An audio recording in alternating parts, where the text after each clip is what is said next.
Halo semuanya, jumpa lagi dengan saya Chandra di channel Serapin Tekno. Mungkin di antara kalian lagi nyari HP di kisaran 1 juta sampai 1,5 jutaan.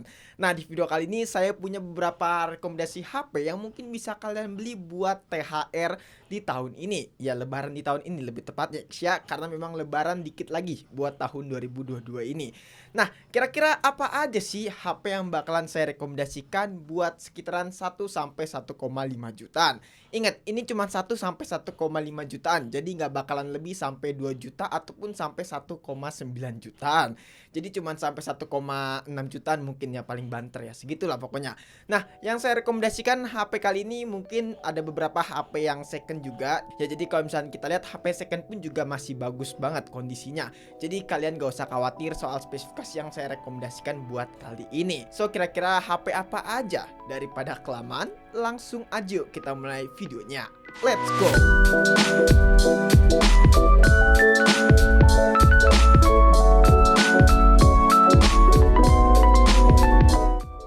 Yang pertama ada Tecno Pop 5 LTE. Nah, HP ini tuh dibanderol dengan harga 1,1 jutaan aja. Tapi spesifikasi yang diberikan udah cukup mumpuni banget buat HP sekitaran segini. Untuk ukuran layar sendiri memiliki diagonal sebesar 6,52 inch menggunakan panel IPS beresolusi 720p. Lalu untuk SoC-nya sendiri dia pakai Unisoc SC9863A. Lalu untuk kapasitas RAM-nya sendiri berkapasitas 2GB dengan storage-nya yaitu 32GB.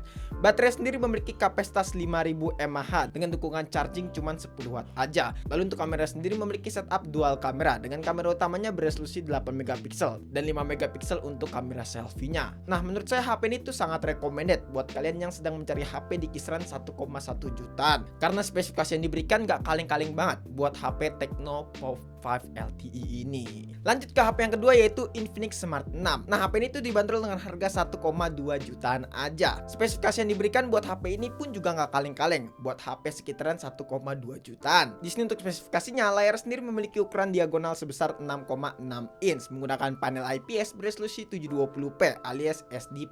Terus juga untuk SoC-nya dia pakai Unisoc SC9863A. Baterai sendiri berkapasitas 5000 mAh.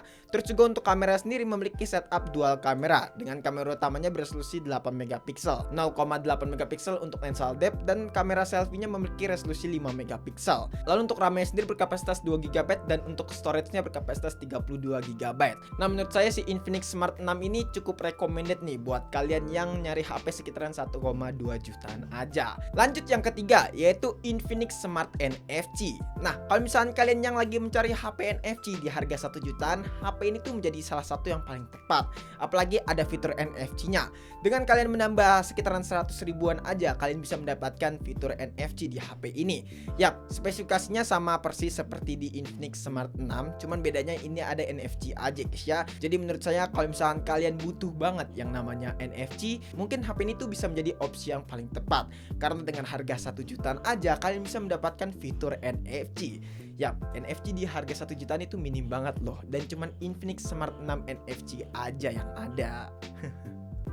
Lanjut ke HP yang keempat, mungkin HP ini bakalan cocok banget nih buat kalian yang sedang mencari storage dan RAM yang kapasitasnya itu cukup besar ya buat HP sekitaran 1 jutaan. Di sini ada Tecno Spark 8C. Yap, untuk variannya ini adalah varian yang 4/64. Harganya sendiri dibanderol dengan harga 1,4 sampai 1,5 jutaan.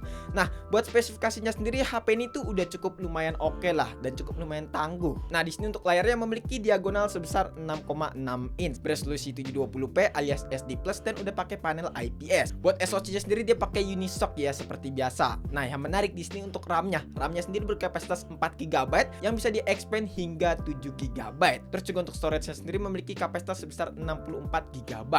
Lalu untuk baterai sendiri berkapasitas 5000 mAh dan untuk kameranya sendiri memiliki setup dual kamera dengan kamera utamanya beresolusi 13 megapiksel untuk kamera belakangnya. Terus kamera selfie-nya memiliki resolusi 8 megapiksel. Ya, menurut saya HP ini tuh recommended banget nih buat kalian yang mencari storage gede dengan harga sekitaran 1 jutaan aja. Lanjut ke posisi yang kelima. Nah, di posisi yang kelima ini ada Infinix Hot 11 Play. Harganya sendiri Infinix Hot 11 Play itu di kisaran 1,5 jutaan. Dan spesifikasi yang diberikan dari Infinix Hot 11 Play udah cukup mempenghuni banget nih. Nah, di sini untuk layar sendiri memiliki diagonal sebesar 6,82 inch beresolusi SD Plus alias 720p dengan panel IPS. Terus juga untuk SoC sendiri dia pakai Helio G35 dengan dukungan RAM berkapasitas 4GB dan storage-nya 64GB. Wow, ini cukup mempenghuni banget ya spesifikasi segini. Terus juga untuk baterai sendiri berkapasitas 6000 mAh. Ini cukup besar banget ya buat HP sekitaran 1 jutaan. Lalu kameranya sendiri memiliki setup dual kamera dengan kamera utamanya beresolusi 13 megapiksel dan kamera selfie-nya beresolusi 8 megapiksel. Nah, kalau misalkan kalian buat main game-game yang cukup berat ya seperti game Mobile Legends ataupun game FF Max ya, mungkin PUBG Mobile pun juga bisa masuk. Nah, si Infinix Hot 11 Play ini bisa menjadi rekomendasi yang cukup tepat ya guys ya buat kalian yang mencari HP sekitaran 1 jutaan. Karena kapasitas baterai yang cukup besar itu sangatlah mendukung banget ya buat kalian yang suka ngegame. Lanjut ke posisi yang ke-6. Nah, yang ke-6 ini ada HP si sang jawara nih, yaitu si Redmi 9. Bang, kenapa Redmi 9 dimasukin? Padahal kita tahu sendiri ya, Redmi 9 umurnya itu hampir sekitaran 1,5 tahun. Tapi harusnya HP itu masih recommended banget loh kalau misalnya kita lihat dari spesifikasinya. Nah, kalau misalnya kita lihat juga di pasar nih itu Redmi 9 udah mulai turun harganya. Jadi menarik banget bukan kalau misalnya kita lirik. Nah, di sini untuk varian yang 3/32 buat harganya itu sekitaran 1,3 jutaan.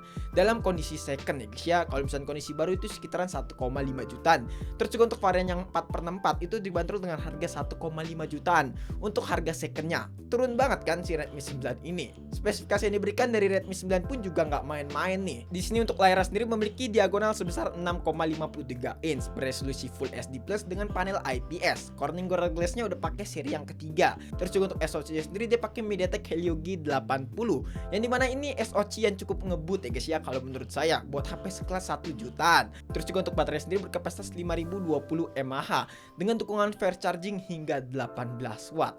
Kamera sendiri memiliki setup quad kamera dengan kamera utamanya beresolusi 13 megapiksel, 8 megapiksel untuk lensa ultrawide, 5 megapiksel untuk lensa makro serta 2 megapiksel untuk lensa depth. Terus juga kamera selfie-nya memiliki resolusi 8 megapiksel. Nah, menurut saya harga yang diberikan dari Redmi 9 ini sangatlah affordable banget buat sekarang. Nah, kalau misalnya kalian mencari HP sekitaran 1 jutaan, HP ini tuh sangat recommended. Tapi saran saya pribadi mendingan cari yang varian 4/64-nya aja daripada yang 3/32. Namun kalau misalnya kalian lagi budgetnya bener-bener nipis dan butuh banget HP guys ya mungkin untuk sementara pakai yang 3/32 itu masih recommended sih ya. Tapi dengan catatan kalau misalkan kalian kegunaannya itu bukan buat foto-foto ataupun buat nyimpen game yang berkapasitas yang sangat besar untuk size-nya.